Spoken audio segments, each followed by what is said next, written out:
Ya, kalau dulu orang itu belajar tulis baca semuanya belajar di surau dan yang memimpinnya ulama. Maka data-data jumlah sekolah di Minangkabau tempo dulu 90% itu sekolah itu dikelola oleh para ulama. Makanya orang-orang Minang tempo dulu walaupun mereka tidak dikenal di bidang agama, tapi ada rasa agama. Muhammad Hatta pandai punya khutbah Jumat, seorang yang taat karena hasil didikan surau.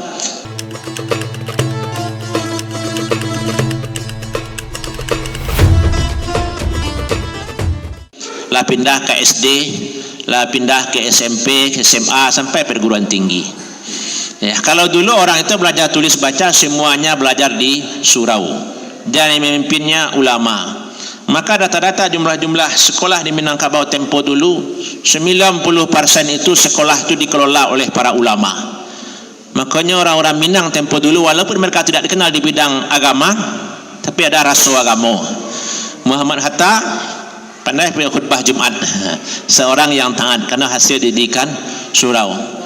Jadi kalau kita lihat buku-buku antik, ya sebagian ada di sini, ada di rumah buku-buku lama. Ternyata di SMP, di SMA tahun 50-an, tahun 60-an orang belajar juga Al-Quran hadis. Orang belajar juga akhlak pakai Arab Melayu. Apalagi sekolah-sekolah swasta yang jumlahnya sangat banyak di Minangkabau. Jadi tokoh-tokoh Minangkabau tempo dulu walaupun mereka tidak identik dengan masalah dengan bidang-bidang agama, tapi mereka dipengaruhi oleh pendidikan surau. Beda dengan tokoh Minang hari ini. Kalau tokoh Minang hari ini dari mana suraunya dulu kan? Di mana bersentuhan dengan pendidikan agama. Bahkan karena kehidupan yang semakin materialis mungkin tak. Satu orang mapitih lah otomatis jadi tokoh. Polanya dalam pemilu nak. Tokoh otomatis. Alah.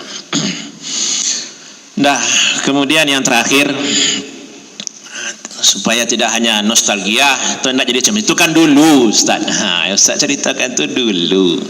Kinilah berubah. Ya, tapi masih ada nilai-nilai surau yang bisa kita pertahankan di masjid dan musala. Masih ada nilai-nilai surau yang perlu kita pertahankan, kita hidupkan ya. Pertama, melibatkan berbagai unsur yang ada di masyarakat untuk menghidupkan masjid. Kita tahu dulu, kalau dulu ya dalam manuskrip tidak bertemu di mana saya membaca dalam Arab Melayu ya. Tahun 1862 atau nomor pustakanya 1862. Setelah orang musyawarah terlebih dahulu mencari siapa yang akan jadi imam di masjid, yang akan jadi khatib di masjid, itu di bantayan ayam 7 ikua. Di bantayan ayam 7 ikua untuk memilih siapa yang jadi imam, siapa yang jadi khatib, jadi malin di surau musyawarah. Setelah dapat keputusan, ada peklo bulik dan segolek picak dan salayang nak lah di istilah orang lah dibalik-balik bak memanggang ya. Akhirnya dapatlah si A, si B sebagai imam khatib di negari. Dilewakan ke orang banyak dan dibantai kambiang. Berarti kedudukan seorang imam, seorang khatib itu sangat dimuliakan dalam masa lampau Minangkabau. Sehingga melewakannya di bantaian kambiang. Kalau kini melewakan datuk saya mungkin bantaian kambiang dan jadi alek nagari. Jadi dulu mangkik tangku nama rampik itu sangat dimuliakan. Bila jadi ikolah alasan mengabuya-buya dulu banyak lebihnya, tidak betul hormat. Jadi dulu sangat banyak yang terlibat. Karena banyak yang terlibat, otomatis kepedulian terhadap surau dan perhatian rasa memiliki surau itu sangat tinggi. Termasuk biaya surau. Anda pantun bertemu dalam aluang bunian Pagaruyuang, istana Pagaruyuang. Ya, bamulo rangkiang sitinjau kapu adat lumbuang pusako tiang adat tunggak limbago penyokong adat nan kawi panupang sarak nan lazim. Guna rangkiang itu adalah panupang sarak nan lazim. Coba bayangkan, penyokong adat nan kawi panupang sarak nan lazim. Kalau kita tidak belajar sejarah, kita akan beranggapan rangkiang itu minta penyimpan padi sekitar itu. Tapi ternyata dari 8 atau 7 macam rangkiang, setangka lapa, mandah pahlawan, macam-macam namanya, ada rangkiang khusus untuk biaya agama, biaya syarak. Itulah rangkiang untuk biaya surau. Untuk anak kemanakan, anak muda nagari untuk beraja mungkin di surau, kemudian taruh ke Pariaman, taruh ke Aceh. dari ke Makkah yang Tego Sagi itu dibiayai dulu dari Rangkiang. Data yang luar biasa ya, tahun 1880 jumlah haji di Minangkabau lah sampai 1.500, coba bayangkan. Nah, dengan penduduk yang seketik itu sampai jumlah haji itu 1.800. Karena banyaknya haji dan mereka itu menjadi ustaz, menjadi ulama, makanya wajar Belanda itu mengirim senok gorengnya untuk meneliti ke Makkah. Akal jauh haji di Makkah sebenarnya. Sehingga batukan nama menjadi Abdul Ghafur menghafal Quran supaya bisa masuk ke tanah Makkah. Tapi dia terlibat dalam sebuah kasus pencurian, akhirnya diusir dari Makkah. Ini itu cerita senok gorengnya itu. Dan orang barang kayak naik haji itu kan karena kayu. Tapi karena dorongan suku, dorongan dari masyarakat. Maka ada sebuah catatan ya tentang naik Haji Husin. Ya, dari Lawang itu diarak sampai ke Matu dan di jalan, kemudian di Muko itu terletak kampi ya. Masyarakat itu magi pitih ini kepai haji untuk biaya selama di tanah suci. Dan orang dulu tu naik haji itu kan lama sampai 5 bulan. Dan di kapal tu ada guru yang maja. Selama di Makkah tu disediakan kalau guru yang maja. Makanya haji dulu identik dengan seorang ulama. Dan haji-haji yang banyak itulah yang kemudian hari membawa kitab yang banyak dari Makkah. Sumpu tahun 1800-an dari buku yang bertulis tadi. Bahasa di Sumpu itu ada seorang ulama Haji Latif atau apa namanya. Itu jumlah buku kitabnya sangat banyak. Ratusan kitab yang dia bawa dari Makkah. Dan waktu peristiwa PDRI waktu Belanda masuk itu dibakar sebuah pustaka di Bukit Tinggi yang koleksinya ribuan buku. Nah, jadi bacaan ulama waktu dulu itulah luar biasa. Kalau kini di medsos orang heboh Wahabi nah. Buku tauhid karangan Imam Abdul Wahab itulah tamat dibaca Labai Malano atau Labai di Padang Taro itu tahun 1932. Lah bacaan orang awak dulu. Maka kalau orang heboh lo Wahabi kini awak tak perlu satu lah, kajilah sudah dah awak. Lah masa lampau awak. Ini yang pertama yang harus tingkatkan, bagaimana masyarakat itu semakin peduli dengan masjid, melibatkan semua unsur. Yang kedua, mengangkat seorang faqih dan alim paham masalah agama dan berani bersuara kepada pengurus masjid. Ini yang sangat penting. Dan ini mungkin sudah berulang kali kita sampaikan, sudah berulang kali pula MUI Sumbar bermuzakarah. Karena masalah masjid dari tahun ke tahun itu masalahnya. Maka salah satu solusinya di masjid itu harus ada seorang alim sebagai ganti dari Buya Surau atau Tuanku Surau zaman masa lampau. Karena kalau tidak ada seorang yang alim di masjid, boleh jadi lil masjid ahkaman. Jadi bagi masjid sudah ada hukumnya, fikih sudah ada wakaf, zakat, infak sudah ada aturannya, itu bisa kita melanggar syariat ya. Yang jelas kesepakatan pengurus dan jamaah tidak bisa merubah hukum fikih. Termasuk fikih wakaf, termasuk masalah sedekah, termasuk masalah zakat, masalah-masalah yang terkait dengan masjid. Kami pengurus sudah sepakat, kami pengurus sudah sepakat dengan jamaah tidak bisa merubah hukum fikih. Ini yang perlu sama-sama kita fahami. Karena itu kalau kita periksa satu persatu banyak masalah, tapi solusinya perlu diangkat seorang alim. Apalagi surau-surau tempo dulu itu identik dengan seorang alim. Tu surau buyano, tu surau di masjid itu tu buyanya, di masjid itu tu buyanya. Nah, inilah termasuk di Islam ya. Walaupun sudah banyak buya-buya ustaz, maka ditunjuk juga imam besar. Kan itu permintaan dari MUI Sumbar itu. Semoga dicontoh oleh masjid-masjid yang lain, supaya masjid itu ya, masalah masjid itu bisa diselesaikan oleh pengurus masjid sendiri dan imam besar atau seorang alim yang ada di masjid itu. Karena kalau kita bertanya kepada ulama lain, ustaz yang lain, kadang ustaz tu barik lah menyampaikan. Jika disampaikan sewananya tidak diundang buat ceramah lah, atau di stop khutbah di masjid, kan susah aja tu. Nah, tapi kalau sudah ada alim yang di masjid itu, bisa kita selesaikan. Ya, contoh sederhana yang kita sampaikan, kadang pitih wakaf, pitih anak yatim, infak, maka buang sadonya. Kan ini jadi masalah besar ini. Tapi tanggung jawabannya kan luar biasa ini. Bukan kepada jamaah, bukan kepada yang lain, kepada Allah bertanggung jawabannya ya. Karena masjid itu rumah Allah, urusan kita dengan Allah. Harta anak yatim itu sudah ada aturannya dalam fikih. Sampai Nabi pun nyuruh hati-hati, tidak bisa tukar-tukar. Peti anak yatim kami lah nguliahkan orang, gimana pula peti anak yatim bisa menguliahkan orang kan? Itu pertanggungjawaban, itu sudah ada hukum fikihnya, tidak bisa sepakat-sepakat pengurus dan jamaah, tidak bisa ya. Termasuk masalah-masalah yang lainnya. Kemudian yang ketiga, menguatkan silaturahmi sesama pengurus. Kalau baca kisah sengsara membawa nikmat midun. Nah. Jadi di sastra-sastra lama Minangkabau itu banyak bercerita tentang masjid. Awal si Biran, kawan si Midun, mengetahui kalau kaca tidak menyukai Midun itu adalah ketika makan bersama di surau. Ketika makan bersama di surau itu banyak hidangan diletakkan orang ke muka Midun, saketek di muka kaca. Kan itu dalam cerita. Jadi kalau kita baca novel-novel lama Minangkabau itu banyak terkait dengan surau.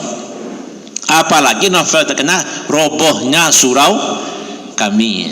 Banyak orang hafal judulnya tapi jarang orang baca. Ya, Robohnya Surau Kami itu kan gambaran seorang yang saleh, taat, rajin sembahyang di musaji. Batamu jadi tukang wayak. Tentu ajo namanya. Ajo CD kan. Macam-macam cerita ajo CD. Akhirnya stres ahli ibadah. Tadi akhirnya bunuh diri. Gara-gara kena kolak, kena prank istilah anak kini dah. Dia ajo CD. Itu cerita Robohnya Surau Kami. Jadi sumber sejarah itu tidak selamanya buku sejarah. Misalnya di buku-buku sastra itu kan juga terkait dengan sejarah, masuk sejarah surau. Jadi silakanlah baca buku-buku sastra lama Minang itu, semuanya ya banyak menyinggung masalah surau. Ya mungkin banyak cara yang bisa kita lakukan untuk menguatkan silaturahmi. Karena dulu di surau itu orang bersama-sama masuk bawa nasi ke surau, makan di surau, lalu di surau mantai. Jadi selama sengketa Padri sebelum bulan 2 masuk 1820 kalau tangkon renceh lah bacaka jadi niat mama atau juhulu balang cara damainya makan bersama. Masing-masing bawa kabau makan bersama. Jadi dulu kabau saya nampak ada bantiang lah. Kabau saya itu banyak bertemu orang makan bersama di masjid, makan bersama di masjid. Jadi peti-peti sedekah, peti infak itu boleh untuk makan bersama, bukan sekadar boleh para lubana itu. Para lubana. Yang keempat, ya, mematuhi dan peraturan pemerintah atau adat yang terkait dengan masjid seperti izin pendirian, sertifikat tanah wakaf. Karena sengketa itu hari ini tidak berkurang, bahkan bertambah. Sengketa tanah wakaf itu hari ini tidak berkurang tapi bertambah. Sengketa pengurus masjid yang sampai ke pengadilan tidak berkurang, bahkan bertambah. Sering tanah semakin mahal. Jadi perlu ada kepastian. Nanti itu akan dibahas oleh Dr. Bukhari, ya. Termasuk masjid yang punya yayasan, masjid yang punya MDA, masjid yang punya sekolah, statusnya di mana, apakah di bawah masjid atau tidak. Dan ini terkait nanti termasuk pembiayaan. Kita kan kalau membaca kejayaan Islam masa lampau itu kan kita kagum sekali, ya. Seperti kemarin ceramah di RSUD yang kita bahas apa Ustaz? Kedokteran di masa kejayaan Islam. Jadi dokter-dokter itu dulu dilahirkan dari masjid. Masjid yang melahirkan para dokter itu. Maka rumah sakit itu harus gratis dari peti musaji. Sekolah itu harus gratis dari mana? Dari peti musaji. Seperti itu realita dalam sejarah Islam. Ustaz-ustaz itu sejahtera dari peti musaji. Maka kalau kita kumpulkan fatwa-fatwa ulama, fatwa Suyuti, fatwa Ibnu Salah tahun ke-6 ke-7 Hijriah, sampai sabun seorang guru saja dibahas dalam fatwa ulama. Coba bayangkan. Jadi kalau ada ustaz minta hitam putih, minta hitam tanda amplop, dia baranglah itu harus. Kalau tidak ada maju saja. Ustaz Azul Hamdi kan belakang amplop saya mana salah cara masuk sekolah. Itu tidak bisa jadi pengurus seperti itu. Masjid itu rumah Allah diurus secara profesional. Jadi pernah ada pelatihan di Jakarta, pematerinya seorang menteri dari Arab Saudi yang juga pernah jadi alisek, ya, pernah jadi rektor. Apa dia yang hendak sampaikan ini juga untuk kita bersama, ya. Kantor-kantor pemerintahan yang kecil kadang ada standar pengurus, ada pelatihan, seminar dan sejenisnya. Tapi kadang pengurus masjid yang ngurusnya sembarang orang saya. Jaranglah ada pelatihan. Maka syukur di Padang Panjang lihat pelatihan pengurus masjid. Di daerah lain Jumat petang ambo khutbah masjid raya. Sebelum khutbah ambo diajak menceritakan 5 orang yang dah jadi Jumat. Jadi asal itu kejadian orang melapor kamu, Ustaz. Kampung petang Ustaz, orang dah Jumat lah 2 kali Ustaz. Batu katinya sakit Ustaz, ada yang menggantikan. Itu di daerah Hawa, ada di Palestina gitu. Orang kadang penderitaan Islam itu langsung Palestina, saya tak bayang. Itu di daerah Hawa tuh. Laki risiko tuh realita. Jadi itu juga PR untuk kita. Ya, termasuk jadi mematuhi, perhatikan masuk aturan-aturan wakaf. Nah, di Padang Panjang masjid dan musala masih banyak yang tidak punya sertifikat wakaf, Ustaz. Khawatir nanti hilang saja. Awak kan dah tahu anak cucu anak awak ya aman-aman sekini, anak cucu awak tentu aman. Terakhir ya, memastikan kedudukan lembaga sudah kita singgung tadi yang terkait dengan masjid seperti TPQ, sekolah Islam, unit usaha masjid. Karena banyak je tanah tu dulu dipahami orang punya musajid, tapi muncul orang suku mengklaim enggak punya musajid doanya. Ada toko dipahami orang itu banyak. Baca ditanya orang tanah toko tu punya musajid dulu Ustaz. Toko tu punya sekolah Islam dulu Ustaz. Kinilah dosa pribadi yang punya. Yayasan tu berdiri dulu bahasa Mo Ustaz. Kinilah keluarga si A, si B yang ngurus Ustaz. Banyak masalah itu, dan itu juga terkait dengan masjid. Dan mungkin nanti akan banyak dibahas oleh Dr. Bukhari. Ya, kalau kami memang nostalgia mengingat masa lampau surau di Minangkabau.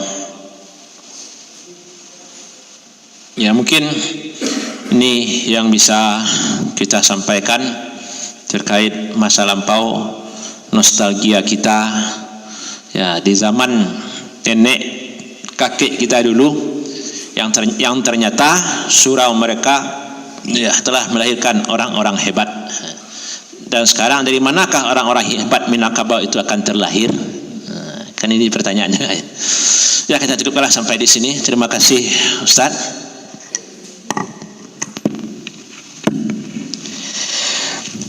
Di situ ya. Ya, apakah surau itu datang dari daerah luar ya?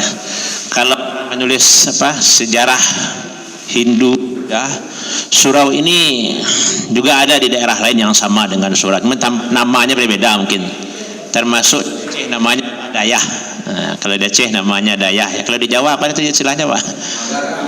Langgar. Kemudian muncul pertanyaan, kenapa di Malaysia itu juga surau? Ya, boleh jadi karena yang membuka daerah itu orang-orang ulama-ulama dari Minang. Ya, seperti di dalam sejarah Kuala Lumpur, masjid itu hanya dua, Masjid Minangkabau dan Masjid Malaka. Walaupun hari ini yang terkenal itu Masjid India ya. Tapi awal masjid di Kuala Lumpur itu hanya dua, Masjid Minangkabau dan Masjid Malaka. Termasuk masjid besar Kuala Lumpur itu ulamanya, imamnya itu hasil kesepakatan para perantau dari Minangkabau. Dan itu ada nama siapa saja haji-haji Minang yang hadir dalam rapat. Apa ya tuntutannya kepada Inggris bahwa yang jadi imam itu harus ini orang dari Minangkabau. Itu juga ada dokumen-dokumen. Dan ini orang dalam sejarah Malaysia sudah bisa dimaklumi saja ya, karena negeri Sembilan itu dulu mayoritas orang Minangkabau, termasuk di daerah lain bahkan sampai Patani. Dan yang menarik apa? Buku-buku yang dikarang oleh ulama-ulama Minang itu hari ini tidak dibaca lagi di Minang, mungkin orang Minang tidak tahu, tapi di Malaysia masih dibaca. Di Thailand masih dibaca. Ada Tafsir Juz Amma karangan Jama'in Murad. Saya sudah bertahun-tahun berpikir siapa orang ini. Bahkan saya tulis pula di Facebook, siapa orang ini, siapa yang kenal.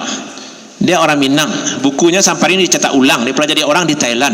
Terjemahan Juz 30. Baru tahun ini saya tahu bahwa biografinya dia adalah seorang pekerja di sebuah percetakan di Bukit Tinggi, dan dia berasal dari Sungai Puar. Ini terkait surau. Jadi di daerah lain juga ada, namanya berbeda, ada Sedaya, Langgar dan seterusnya. Kenapa di Malaysia juga disebut surau? Ya, boleh jadi karena banyaknya ustaz-ustaz buya-buya dari Minang tempo dulu ya. Apalagi dalam tradisi sejarahnya Kacanduang, Kadiniah itu juga dulu ada orang belajar dari Malaysia. Bukan orang Malaysia itu dulu juga minta guru, mencari guru ke Padang Panjang. Ada Ustaz Ahmad, mungkin semua kita tahu, ada beliau hadir. Nah, kami bercerita Ustaz Ahmad ini Serambi. Ketika saya pamit mau ngajar ke Serambi Mekah, apa kata guru saya? Anda mau ke mana? Mau ke Padang Panjang. Ya, kalau ke Padang itu kamu belajar katanya. Bukan jadi guru tapi belajar. Berarti dia sini carilah guru-guru, ulama-ulama terkenal di Padang Panjang. Kan itu pesan gurunya di Jawa. Karena orang Jawa kalau ulama-ulama yang umur 60-an hari ini, kalau alumni Mekah tahun 50-an tahun itu mereka rata-rata itu masih murid-murid Syekh Ahmad Khatib, ya murid Syekh Yasin Padang itu yang lebih terakhir. Nah, makanya populer sekali di Jawa itu. Makanya anak-anak kita alumni MAPK ini yang sekolah ke UIN Ciputat, nah, kalau bertemu orang dari Lombok, dari Madura, oh dari Padang, cium tangan, ini orang kampungnya saya Yasin Padang, orang kampungnya saya Yasin. Sehingga anak itu nelpon, Ustaz, saya Yasin Padang itu siapa Ustaz? Karena orang Madura, orang Lombok itu sangat hormat sekali kepada kami, Ustaz. Oh, saya Yasin Padang. Termasuk saya tahun 2013, 2014 ada istimewa Komisi Fatwa se-Indonesia di Tegal, ya. Pesantren Tauhidiyah. Maka para pengunjung itu dipersilakan bersalaman dengan pimpinan pondok yang sangat dihormati, ya, salaman semuanya. Itu timbul dia mau pas salaman daripada bentuk orang lain aja lalu saya kan. Sampai dari Padang kiainya. Dia mau yakin pasti awak dihormati. Oh ya terima kasih ya, ada kekurangan langsung dia seperti itu. Karena awak orang Padang ya. Seperti itu adanya. Dah lanjut. Kemudian yang kedua tadi, surau itu telah hilang atau hanya sampai di sini. Jadi tradisi surau sebagai pusat pendidikan tidak hanya di Sumatera Barat, termasuk di Timur Tengah. Al-Azhar adalah masjid surau tempo dulu. Bahkan yang kayak Azhar tahun 80-an atau 90-an awal seperti Ibu Agus Rizal, itu angkatan beliau itu masih ada yang tidur di atas masjid Azhar. Ini kan Azhar ini, di sampingnya ada tempat tidur. Dah saya foto di sini, Mak. Padang dulu tidurnya di sini. Ada ruangan khusus untuk orang Padang, orang Jawa yang mayoritas diisi oleh orang dari Padang tempo dulu. Banyak saya masih melihat sampai sekarang masih ada. Jadi Azhar itu adalah Masjid Al-Azhar yang kemudian berkembang. Bedanya kalau di Azhar masjid tetap ada, perguruan tingginya tetap berdiri di samping masjid. Kita hari ini sini jadi masalah kita. Masjid sudah ada, kadang kita membuat MDA, TPA jauh dari masjid. Sehingga anak-anaknya sulit ke masjid. Kita membuat SD, membuat SMP jauh dari masjid. Padahal orang kampung kita dulu belajarnya di masjid. Jadi di tahun 70-an, tahun 80-an itu adalah tahun-tahun habisnya pondok pesantren di Sumatera Barat. Tawalib-tawalib yang dulu jumlahnya ratusan, tarbiyah yang jumlahnya dulu 300-an, itu mulai berguguran. Kan banyak sekolah dulu, termasuk di Betul Tabah ada tawalib itu. Di Batipuah ini dulu ada 3 sekolah agama, dan itu terkenal. Sehingga orang kalau mengarang buku ulama Batipuah itu cukup ditulis oleh Labai ini, guru agama Batipuah, sudah terkenal itu. Untuk membuat masjid Balai Gadang dijual buku keuntungan untuk masjid ini, sekolah ini, dan itu bertemu dalam manuskrip lama. Jadi tahun 60-an, 70-an itulah tahun-tahun habisnya pesantren, sekolah-sekolah agama di Sumatera Barat. Apalagi dulu ada kebijakan, ada bantuan SMP, syaratnya harus dicarikan murid di kampung itu. Kim pada tak mengalami kedua bantuan SMP, bantuan SMA, carikan murid. Akhirnya habis anak-anak yang di sekolah agama karena ingin bantuan SMP, SMA, atau dulu belum SMP nama, SMP SMA mungkin lain namanya. Tapi itu kita baca ya. Kenapa pesantren yang sebanyak itu berguguran di Sumatera Barat? Tarbiyah itu sekarang tidak sampai 100 jumlah sekolahnya. Padahal sangat banyak. Muhammadiyah itu sekolahnya sangat banyak dulu. Sekarang sudah beberapa yang tersisa lagi. Sudah banyak yang habis. Jadi memang kembali seperti dulu menjadikan surau pusat pendidikan sudah tidak mungkin lagi. Cuma apa yang bisa kita ambil nilai-nilai yang bisa kembali menghidupkan surau ya. Setidaknya kalau ada ingin membuat MDA baru, pondok tahfiz baru, harus dekat dengan masjid dan musala untuk meramikan masjid. Inilah salah satu alasan kita buat MAPK di sini kan. MAPK ini yang 10 di Indonesia, salah satunya di sini. MAPK ini sudah pernah hilang tahun 2011 ya. Tapi setelah 4 tahun, 5 tahun hilang, tidak ada lagi. Rektor-rektor IAIN meminta kepada pemerintah akan dihidupkan kembali karena MAPK ini terbukti berhasil. Dalam 30 tahun ini telah ada 50 orang profesor dari MAPK, dari 5 dan 10 MAPK di Indonesia. Termasuk untuk bercerita juga sedikit karena tidak semua kita paham apa sekolah ini. Ya, di Sumbar, Ketua MUI Sumbar Buya Agus Rizal itu alumni MAPK itu. Ketua MUI 50 kota itu sekamar dengan saya, dari sama saya angkatan ya. Ketua MUI Mentawai, apalagi Ketua MUI Padang Panjang kan. Termasuk Ketua Komisi Fatwa MUI Sumbar Dr. Zainal itu juga alumni MAPK, seangkatan dengan kami dulu. Termasuk di MAPK lain di Indonesia, di Makassar, di Lombok, di Kalimantan banyak berhasil. Maka didirikanlah, maka MAPK diaktifkan kembali sejak 2017 sampai sekarang. termasuk di Madinah. Universitas Madinah kan sekarang banyak ustaz-ustaz yang viral tamat di situ, ndak Syafiq Basalamah, Khalid Basalamah, Firanda. Itu dibuat sebagai jawaban ganti dari Masjid Nabawi. Karena di Masjid Nabawi ndak mungkin lagi orang belajar sesuai dengan perkembangan zaman, maka didirikanlah Universitas Madinah sebagai ganti tempat belajar di Masjid Nabawi. Jadi seperti yang Bapak sampaikan tadi, ingin pas seperti dulu mungkin tidak bisa. Jadi Said Salayang cara baru, gunting sasiba cara lama, di tengah sama dipakai. Kita lihat apa yang mungkin kita pertahankan. Mungkin itu ya Pak. Ya. Dengan hubungan dengan Wali Songo ya, ada perbedaan cara penulisan sejarah ya. Di Sumbar penghormatan kepada para ulama itu terbatas. Tanya Syekh Burhanuddin, maka yang dihormati orang tok Syekh Burhanuddin. Dan Syekh Burhanuddin tidak akan pernah diklaim penulis-penulis sejarah dari Sumbar sebagai ulama besar Nusantara.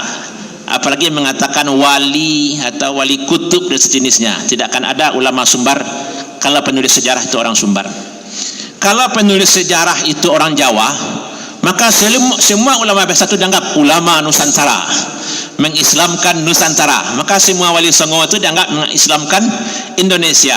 Tak sampainya kepada tindak Allahu a'lam. Nah, ini kan satu sisi adalah penghormatan kepada para ulama, para sunan yang telah berjasa. Contoh Hadratus Syekh Hasim Asy'ari, kan ada penghormatan Hadratus Syekh Hasim Asy'ari. Kalau di Jawa tidak ada. Syekh Burhanuddin sampai di situ cuma. Nyak Canduang, nyak Jaho sampai di situ, tidak ada lebih dari itu. Jadi kalau kita melihat adakah hubungan antara Wali Songo itu dengan surau di Minang, ya dari catatan yang kita baca tidak ada hubungannya ya. Apalagi melihat tahunnya. Wali Songo itu justru sebagian datang lebih belakangan ya, tahun 1300-an, 1200-an, yang diperkirakan di saat itu Islam juga sudah kuat di Minangkabau ya. Nah, kelemahan orang Minang itu lamah orang Minang. Kalau jadi itu santi orang Minang. Kelemahan orang Minang itu catatan tidak ada. Kalau Wali Songo ada catatannya, jelas kuburannya. Bahkan sampai hari ini jelas pula keturunannya. Ini keturunan Wali Songo ada binnya, ranjinya. Kalau di Minang ini kan ini yang tidak ada. Tidak ada catatan tentang negeri kita. Makanya tentang surau pun dalam tulisan kita singgung ya sedikit yang ada. Ada kemarin orang nemui kita dari perguruan silat Setia Hati. Setia Hati itu belajar silat dulu dengan pegawai kereta api di Sumbar, Datuk Batuah. Silat ini berkembang di Jawa. Dicari ke Sumbar, tidak bertamu di mana Datuk Batuah banyak. Setiap kampung ada Datuk Batuah. Yang mana yang sumber dari Setia Haji ini? Termasuk IBC Kedang Pencak Silat Indonesia itu menitihnya orang Padang. Silat dari Padang, tapi mana yang silat Padang tu payah loh menjauhi. Jadi kelemahan orang Padang mungkin sampai kini dah. Awak tidak menulis. Termasuk kiai-kiai di Jawa itu seperti Sidogiri, kan pesantrennya 2.000-3.000 santrinya. Itu ustaznya itu ngarang buku, cetak kertas koran, dah dibeli oleh para santriwatinya. Maka kiainya itu terbiasa menulis. Kalau di Sumbar, saya guru-guru awak di pesantren yang nulis buku mungkin jahat. Hampir tidak ada mungkin. Kan jarang ya. Jadi pertanyaan Bapak tadi, mungkin kita tidak menemukan catatan tentang itu, boleh jadi ada. Kalau yang saya ceritakan tadi ada ulama Minang di Patani, itu bukan catatan di Minang, catatan orang Patani. Orang Minang mengislamkan Sulawesi, Goa, Talo, Bone, Sopeng, bukan catatan orang Minang, dari catatan orang Sulawesi kita dapatkan. Termasuk Aditya Warman ada itu karena ada catatan di Majapahit. Kalau tidak ada catatan kita tidak tahu. Kita tidak mencatat, nah ini lemahnya kita. Jadi itu kurangnya, itu lebihnya. Seperti itulah kira-kira Pak. Terima kasih. Ada Ustaz dari belakang tadi Ustaz. Terima kasih. Assalamualaikum warahmatullahi wabarakatuh. Iferi dari